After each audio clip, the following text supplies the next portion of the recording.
बिस्मिल्लाहिर्रहमानिर्रहीम, अस्सलाम वालेकुम, वेलकम टू माय चैनल दावत इस्लाम। मैं हूं आपका दोस्त शफकत अली ऑफिशियल। उम्मीद करता हूं कि आप सब लोग ईमान के आला दर्जे पे होंगे। सूरतुल अल नाम के याद नंबर 74 का तर्जुमा, इब्राहीम इस्लाम का वाक़या याद करो जबकि उसने अपने बाप आरोज से कहा था कि क्या तू बुतों को खुदा बनाता है, मैं तो तुझे और तेरी कौम को खुली गुमराही में पाता हूँ। सूरतुल अल नाम हाशिया नंबर 50। यह हजरत इब्राहीम इस्लाम के वाक़े का जिक्र इस अमर की तायद और शहादत में पेश किया जा रहा है कि जिस तरह अल्लाह ताला की बख्शी हुई हिदायत से आज नबी करीम सल्लल्लाहु अलैहि वसल्लम ने और आपके साथियों ने शिर्क का इनकार किया है और सब मसनूई खुदाओं से मुंह मोड़कर सिर्फ एक मालिक के कायनात के आगे सर इताअत खाम कर दिया है। इसी तरह कल यही कुछ इब्राहीम इस्लाम भी कर चुके हैं और जिस तरह आज नबी करीम सल्लल्लाहु अलैहि वसल्लम और उन पर ईमान लाने वालों से उनकी जहल कौम जगड़ रही है,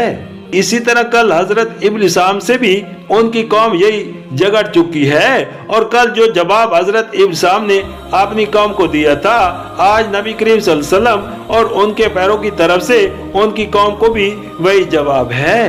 नबी करीम सल्लल्लाहु अलैहि वसल्लम उस रास्ते पर हैं जो नूह अलैहिस्सलाम और इब्राहीम इस्लाम और नस्ल इब्राहीमी के तमाम अंबिया का रास्ता रहा है। अब जो लोग उनकी पैरवी से इनकार कर रहे हैं, उन्हें मालूम हो जाना चाहिए कि वो अंबिया के तरीके से हटकर जलालत की राह पर जा रहे हैं। या ये बात और समझ लेनी चाहिए कि अरब के लोग बिलअलूम हजरत इब्राहीम इस्लाम को अपना पेशवा और मक़सद मानते थे।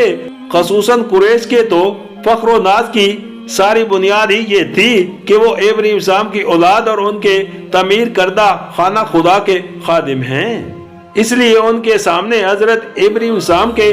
अकीदा तौहीद का और शिर्क से उनका इनकार और मुशरिक कौम से उनकी नज़ा का जिक्र करने के मानी ये थे कि कुरैश का सारा सरमाया फख्र नाज और कुफार अरब का अपने मुशरिकाना दीन पर सारा इत्मीनान उनसे छीन दिया जाए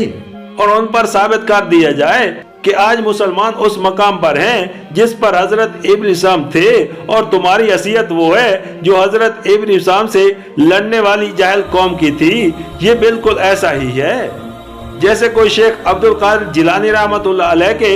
मक़सदों और कादरियुल नसब पीरजादों के सामने हजरत शेख की असल तालीमात और उनकी जिंदगी के वाक़यात पेश करके ये साबित कर दे कि जिन बुजुर्गों के तुम नाम लेवा हो, तुम्हारा अपना तरीका उनके बिल्कुल खिलाफ है और तुमने आज उन्हीं गुमराह लोगों की हैसियत इख्तियार कर ली है जिनके खिलाफ तुम्हारे मक़सद तमाम उम्र जिहाद करते रहे हैं।